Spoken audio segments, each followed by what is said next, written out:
Welcome back dito sa channel natin. Andito tayo ngayon sa Makati City.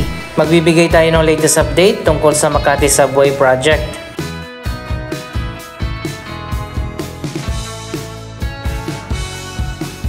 Isang hindi magandang balita ang nakalap natin tungkol sa Makati Subway Project.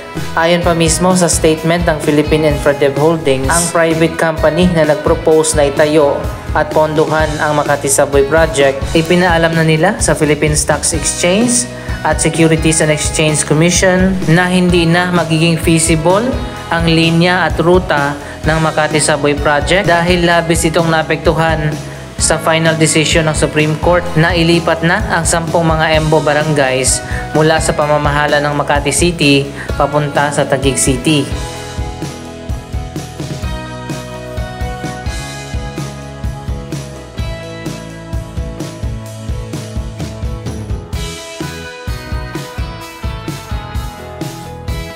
Ayon pa sa regulatory filing na ipinasa sa dalawang ahensya ng gobyerno, ang PSC at SEC, hindi na muna matutuloy ang Makati Subway Project dahil maaapektuhan ang proyekto sa paglilipat ng mga EMBO barangays mula sa Makati papunta sa Taguig.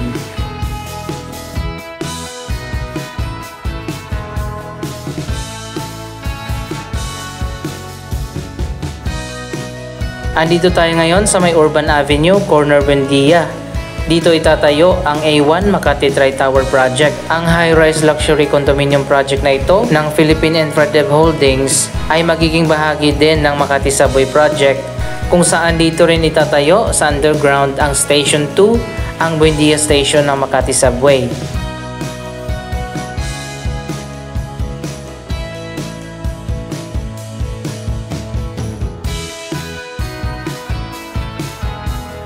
Ayon pa sa latest update na nakalap natin, hindi na nga muna matutuloy ang Makati Subway Project ayon sa naunang linya at ruta. Labis na naapektuhan ang Makati Subway Project dahil 3 sa mga station nito ay tatayo doon sa mga EMBO barangays na ngayon ay ililipat na mula sa Makati papunta sa Taguig ayon pa sa utos ng Supreme Court.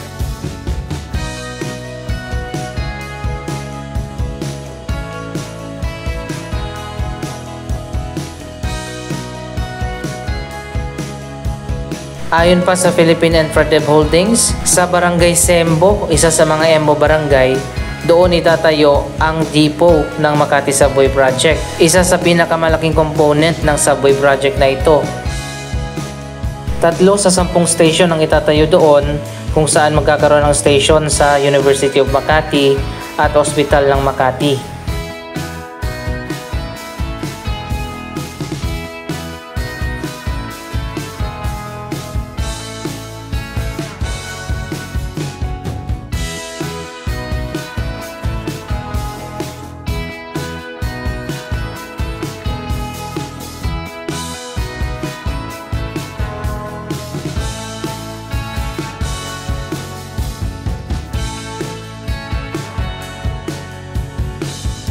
Ang Makati Subway Project ay isang $3.5 billion project na binuo ng Makati City Government at ng Philippine Infradev Holdings.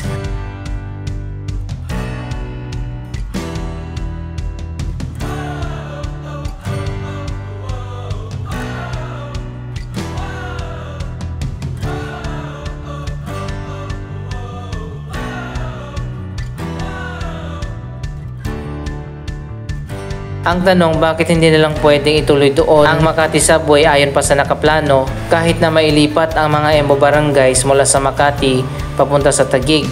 Dito na papasok ang politika dahil alam naman natin na hindi magkasundo ang Makati at Taguig, lalong-lalo na ngayon na mainit pa at hindi pa tapos ang agawan sa mga EMBO barangays na nasa transition period pa.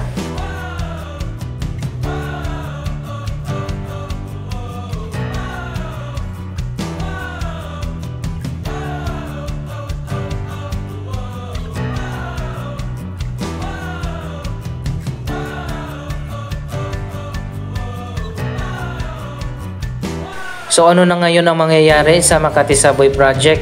Ayon pa sa Philippine Infradev Holdings, back to square one ang proyektong ito dahil sa ngayon nga ay hindi na feasible o hindi na po pwede ang nakaplano na linya ruta at mga estasyon na itatayo para sa Makati Subway Project.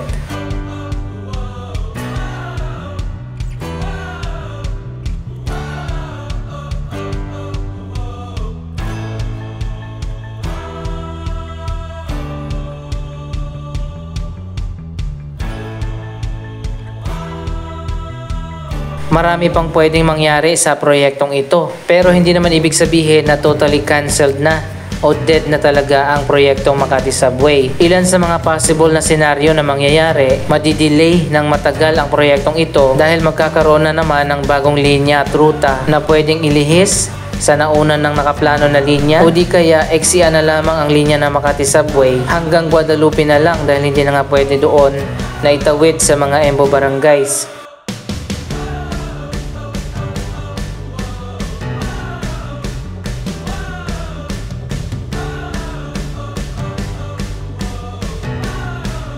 Isa pang senaryo na pwedeng mangyari, pwedeng pumasok ang Department of Transportation na pagsamahin sa isang pag-uusap ang Makati at Taguig para matuloy na ang proyektong ito at masimulan na para sa benefit ng mga commuters ng dalawang syudad.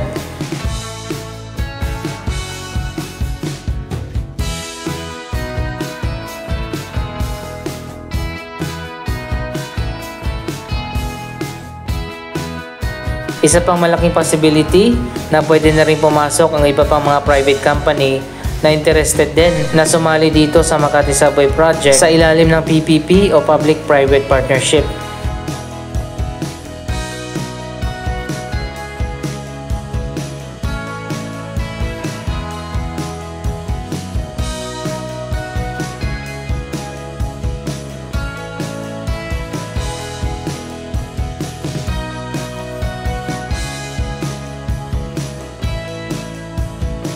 Pero sa ngayon mas malinaw na sinabi ng Philippine Infradev Holdings, hindi na matutuloy ang nakaplano na Makati Subway.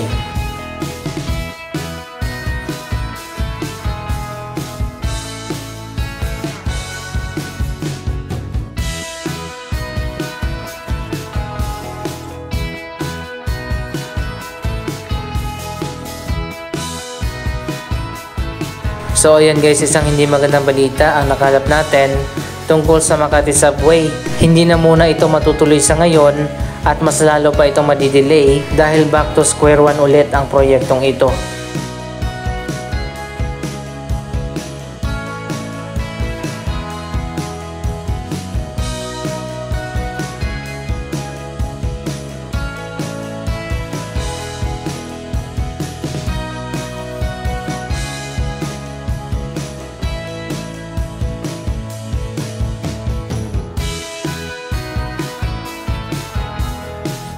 Ayon pa sa Philippine Infradev Holdings, ipapaalam pa nila sa darating na panahon kung ano na ang magiging plano sa Makati Subway Project, kung itutuloy pa ba o cancelled na ang proyektong ito.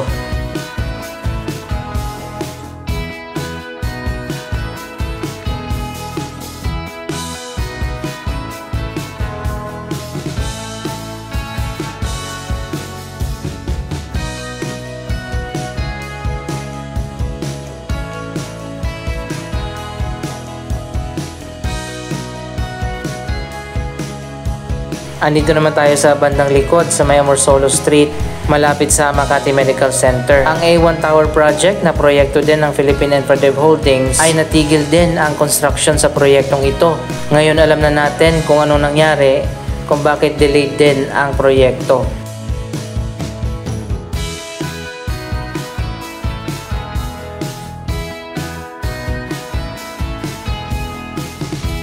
Para sa mga commuters na nag-aabang na masimulan na at matapos ang Makati Subway Project, isang hindi magandang balita dahil mas lalo pa itong madidelay at mas malaki na ang tsansa na hindi na ito matutuloy kapag hindi nila nabago ang ruta at linya ng Makati Subway.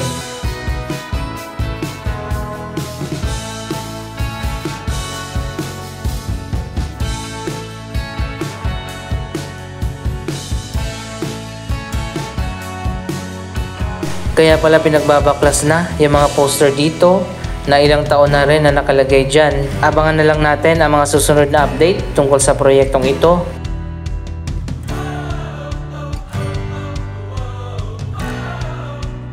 Anong masasabi nyo sa balitang ito? Mag-comment lamang dyan sa baba ng inyong mga reaksyon. Maraming salamat sa inyong panonood. Don't forget to like, share, comment at subscribe. Thank you for watching.